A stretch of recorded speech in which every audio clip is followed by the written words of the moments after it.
Fala pessoal, bem-vindos para mais um conteúdo. E o conteúdo de hoje está daquele jeito, a mídia aí se rendendo ao Flamengo, né? Os reforços, possibilidades de reforços do Flamengo, também aí 2 bilhões, mais de 2 bilhões de reais em faturamento neste ano 2025. Para estas e mais informações, deixe o seu like, se inscreva no canal, ative as notificações para não perder nenhuma novidade. Também deixe aí nos comentários a cidade, o estado de onde você está falando. Mas sem mais delongas, vamos para o vídeo. O gastou 300 milhões e ganhou Libertadores e ganhou o Brasileiro. Agora o Abel precisa ensinar os jogadores. A estratégia do Felipe Luiz.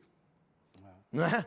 Dominou o Palmeiras no Mundial. Dominou Libertadores. na Libertadores. Na verdade, então, ele não tem estratégia. E o presidente do Flamengo, o BAP, ele realizou um encontro na Gávea para fazer um balanço do ano do Flamengo e do faturamento do clube também. Ele anunciou uma receita de mais de 2 bilhões de reais. A gente preparou uma reportagem sobre os detalhes. Cadê? O clube termina a temporada com conquistas e com muita grana no bolso. No primeiro mandato do presidente Luiz Eduardo Batista, o BAP, o rubro-negro anunciou um faturamento de mais de 2 milhões em 2025.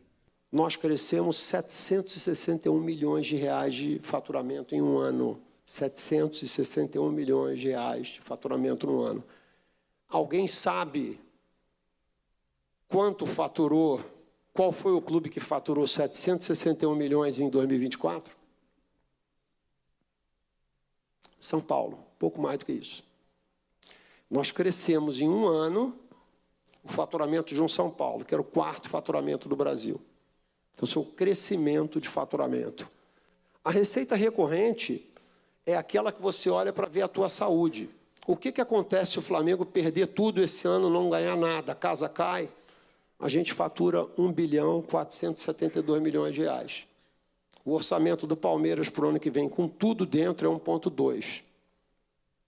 Então, nós temos um fôlego e uma musculatura para irmos por muito mais. Com o número de venda de jogadores e premiações, além de acordo de novos patrocínios, o Flamengo conseguiu superar o valor esperado. O recorde anteriormente era de 1,3 bilhões. Inicialmente, o clube previa receber 228 milhões com venda dos atletas. O valor arrecadado, no entanto, foi superior a 545 milhões de reais. As três maiores negociações foram Wesley para a Roma com 162,2 milhões, em segundo lugar Gerson para o Zenit com 160,6 milhões e em terceiro Alcaraz para o Everton por 96 milhões. Para 2026, o planejamento do clube é manter o elenco e investir em jogadores mais jovens. A gente não precisa vender e nós vamos manter o elenco e reforçar onde for necessário. Nós não precisamos queimar ativo para fazer caixa no ano de 26. Isso pode fazer muita diferença no ano onde pelo menos 17 clubes da Série A vão ter que fazer esse tipo de movimento. Nós vamos continuar no processo de reforço do elenco. Eu não vou entrar muito nos detalhes, mas a gente precisa reduzir a idade média do nosso elenco para jogar 75, 80 partidas por ano. Você tem que ter jogadores mais fortes, mais jovens. O rubro-negro também fechou o ano com um caixa livre positivo, superando a meta de 161 milhões para 218 milhões. O presidente BAP não comentou sobre a renovação de Felipe Luiz, mas o que tudo indica é que falta pouco para esse acerto. Com um faturamento bom, a diretoria quer manter o mesmo planejamento para ir em busca de mais conquistas em 2026. Alguns pontos interessantes aí em relação à projeção do Flamengo para o ano que vem. Primeiro, boa tarde para você, Tartar, para você, Vene Casagrande, para você de casa. Ele fala, Vene, que não precisa vender um ativo para se sustentar em 2026. Um ativo, no caso, seria, gente, um jogador de futebol, alguém que está ali no plantel. Isso é uma das coisas mais nocivas para respostas esportivas no futebol, em que você consegue equalizar um time, ele é campeão, e aí depois ele se desmantela, porque o mercado se abre para aqueles jogadores, você começa a vender e você começa a desestruturar o seu time. Não ter esse desespero financeiro é um ponto muito importante para o Flamengo em 2026, Vene Casagrande. Perfeito, Fernandinha. Antes de mais nada, eu gostaria de parabenizar a diretoria do Flamengo por essa apresentação. Eu acho que essa apresentação deveria ser assistida por todos, não só para quem torce para o Flamengo, para os torcedores rivais e também para os gestores dos clubes rivais. Porque durante 1h40 a gente pôde ver ali uma aula de profissionalismo. Num determinado momento o presidente BAP deu mole, mas a gente não vai entrar nesse mérito agora, depois a gente pode até debater sobre isso. Mas ele mostrou ali para o público como o Flamengo vem crescendo fora das 4 linhas também, não só dentro das 4 linhas. Um nível de profissionalismo absurdo e o Flamengo sempre teve essa oportunidade de ter esse sucesso em relação a números. Estamos falando do primeiro clube da história do futebol brasileiro a ter uma receita de mais de 2 bilhões. Inclusive o Flamengo vai ter 1 bilhão para poder fazer contratação. Quando a gente fala contratação, envolve também folha salarial. E sobre o que você acabou de mencionar, é extremamente importante. Vamos pegar o próprio Flamengo nessa temporada de 2025. Para poder montar o elenco que tem hoje, o Flamengo teve que vender jogadores. Vendeu o Wesley, inclusive eu falei isso aqui durante alguns dias atrás. Isso valoriza ainda mais o título do Flamengo, porque mesmo passando por muitas mudanças na equipe, no elenco, mesmo assim o Flamengo conseguiu conquistar os títulos importantes que foram conquistados, tendo sucesso dentro de campo. Então eu acho que em relação ao time, essa parte foi a mais importante na apresentação. Outro ponto que me chamou a atenção é quando ele diz que não vai precisar vender para fazer contratação, ou seja, vai manter a base, mas só pensa em contratar jogadores com até 26 anos. Qual é a ideia da diretoria? É reduzir a média de idade do elenco. E eu acho que está certo. Se a gente pegar como comparação o jogo contra o PSG entrou em campo com uma equipe com média de idade de 22 anos. E o Flamengo com uma média de idade de 30 anos. Isso quer dizer que quando você, hoje, o jogo atual, o futebol atual, exige muita intensidade, você quando tem um elenco com uma média de idade alta, a tendência é que você não consiga ter a mesma intensidade. Então eu acho que o torcedor rubro-negro, se antes eu já falava para ter muito orgulho, agora o Flamengo mostrou em número. Galera, rapidinho aqui, o que é que vocês acharam, né, deste faturamento do Flamengo de 2 bilhões de reais? Vocês acham aí que quais jogadores aí o Flamengo poderiam contratar com essa grana, né, com esse dinheiro arrecadado em 2025? Deixa aí nos comentários o nome do jogador que você queria vestindo a camisa do Flamengo e vamos voltar para o vídeo. Por que o torcedor rubro-negro tem que ficar extremamente animado e motivado para a próxima temporada? E foi mais um recado para os demais clubes. Ou vocês se ajeitam, ou cada vez mais vocês vão ficar observando o Flamengo brigar por títulos e conquistar títulos, tal como outras equipes. Essa questão da média de idade, Tartá, ela é uma grande polêmica no futebol, né? E a gente olhar aí na última década, o maior perfil de um time vencedor é a intensidade. Isso está sendo muito forte aqui no futebol sul-americano, na verdade no futebol mundial. A intensidade, ela é o grande motor do futebol, para o futebol acontecer e para um time tocar em taça. E aí você olha nos últimos tempos, aí, por exemplo, a média de idade do Fluminense em 2023, ela era altíssima daquela Libertadores, inclusive nessa Copa do Mundo de Clubes também. Era um perfil daquele time do Fluminense, a experiência, né? E aí você também vê alguns times que têm uma média de idade menor. Você acha que isso é muito determinante hoje para o nosso futebol aqui, do nosso calendário, que é tão intenso? Qual o seu olhar sobre isso, Tartá? Não devemos menosprezar, né, os jogadores mais velhos, né? Tanto que no próprio elenco do Flamengo nós temos jogadores com média de idade alta e que entregam muito, né? O caso do Arrascaeta, jogadores com mais de 26 anos. Mas hoje o futebol moderno não tem jeito.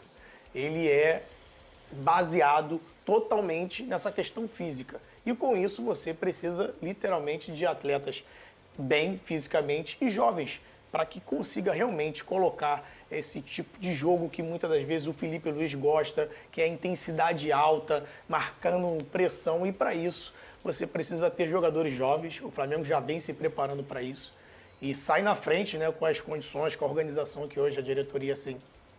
Mas na hora que o calo aperta, Tartá, aquele calinho, sabe? Aquele golzinho na Libertadores, foi o 30 a mais que fez, né? Exato. Foi, né?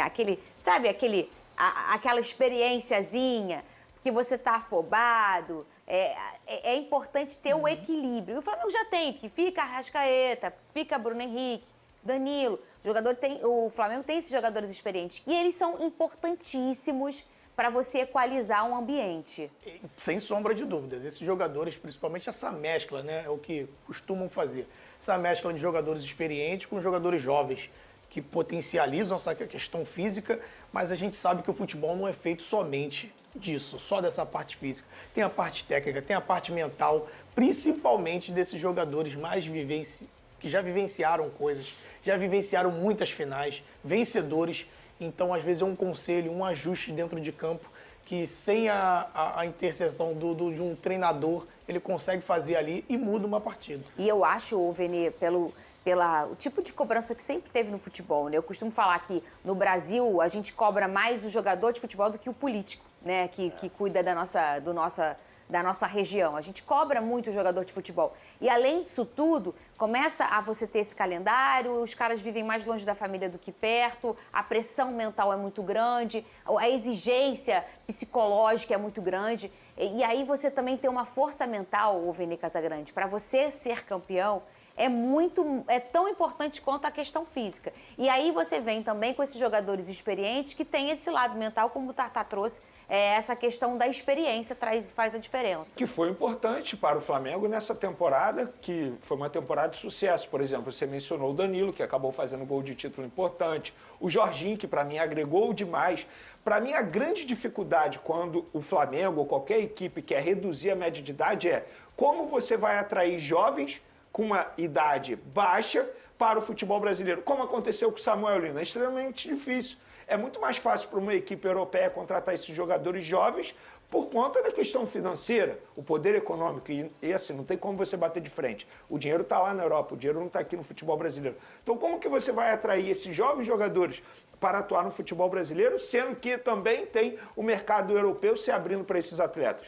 No caso do Samuel Lino, o Flamengo ganhou a concorrência de um Napoli. Isso não sou eu que estou falando. Foi o próprio Samuel Lino que disse em uma entrevista para a Flamengo TV que a proposta estava na mesa e ele poderia ter ido para o Napoli. E ele optou vir para o Flamengo. Como é que você atrai esses jovens jogadores? Mostrando para eles que o projeto de carreira que pode ter aqui no Flamengo é tão agradável quanto você jogar no futebol europeu. E de fato é. Hoje você jogar no Flamengo, você está sempre brigando por título. Você tem uma visibilidade absurda. O Samuel Lino foi convocado para a seleção brasileira a contragosto de muita gente. Por que ele foi convocado? Porque o Flamengo deu uma visibilidade muito boa para ele no futebol brasileiro. Então essa vai ser a maior dificuldade para o Flamengo nessa redução de média de idade do elenco. Como que você vai atrair? Não basta você ter dinheiro. Você também tem que fazer esse cara topar o projeto para atuar no futebol brasileiro. É porque 19 ele terminou em terceiro. O último ganhador do troféu de melhor jogador foi o brasileiro. Pessoal, rapidinho aqui, também deixa aí nos comentários desse vídeo quais jogadores você dispensaria, você venderia,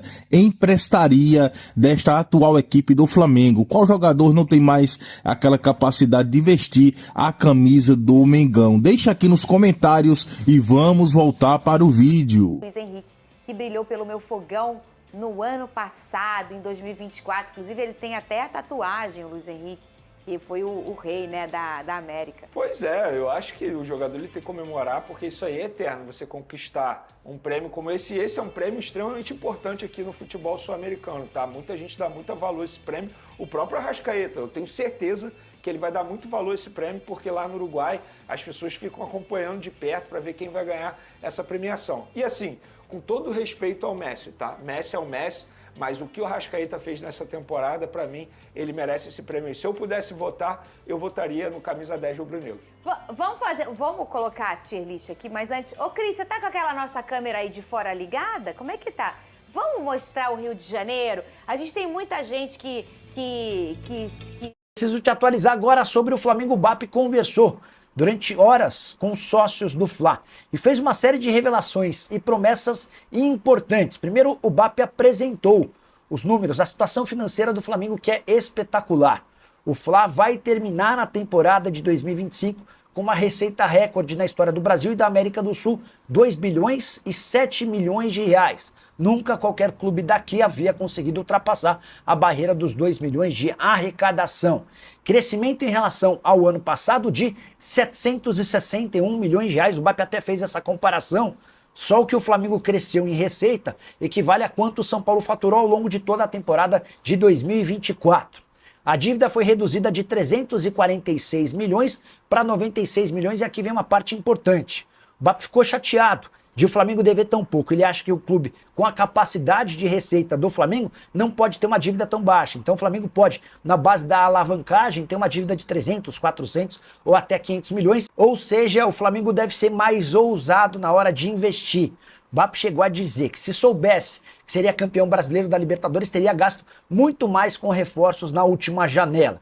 Para completar, superávit de 328 milhões de reais em 2025, contra um prejuízo de 3 milhões de reais da temporada passada. A projeção financeira para 2026 é de 1 bilhão e 800 milhões. Se existirem títulos, o Flamengo mais uma vez ultrapassará os 2 bilhões de reais. Separei algumas das frases de efeito do presidente do Fla, abre aspas, o Flamengo vai virar um monstro das Américas do ponto de vista de receitas econômicas. BAP também disse, abre aspas, a gente não vai mais deixar que nenhum clube gaste mais do que a gente em uma janela no Brasil. Para completar, acredito que em 2029, o único clube do Brasil que não vai ser SAF será o Flamengo. E você, torcedor rubro-negro, qual o seu grau de otimismo com os próximos anos do Fla? Já usa o espaço para comentário, registra a sua opinião. Só para completar, negociações entre Felipe Luiz e Flamengo ainda não estão fechadas, embora tenham existido pequenos avanços nas últimas horas. Pessoal, o Flamengo está aí, né, em alta no mercado, é um dos clubes mais bem falados do mundo pela questão que arrecadou mais de 2 bilhões de reais, né, nesta temporada de 2025, né, o Flamengo aí campeão, né, de vários campeonatos, né, entre os mais importantes, o Campeonato Brasileiro e também a Libertadores da América, o Flamengo que aí agora vai buscar novas contratações em 2026. Né? Alguns nomes já estão sendo aí negociados, mas o Flamengo espera acertar logo aí a permanência ou não do técnico Felipe Luiz, né? Felipe Luiz que está até aí demorando para renovar, né? Está pedindo aí a sua pedida mais que justa para o Flamengo, uma valorização, né? Pelo seu trabalho. Felipe Luiz em um ano, né? De técnico profissional já ganhou praticamente quase tudo, né? Ganhou Copa do Brasil, ganhou Supercopa, ganhou também aí a Recopa, ganhou a Copa Libertadores da América, Campeonato Brasileiro e muitos outros além do Campeonato Carioca. Com isso, o Flamengo busca aí, né, renovar o contrato do treinador, né, por mais 2 ou 3 anos e precisa aí chegar a um acordo logo com o treinador. O que é que você acha? Você acha aí que Felipe Luiz deve continuar no Flamengo? Deixe sua opinião aqui nos comentários. É muito importante também você falar de onde você está falando, a sua cidade, a seu estado. Deixa aí para a gente mandar um alô para você nos próximos vídeos.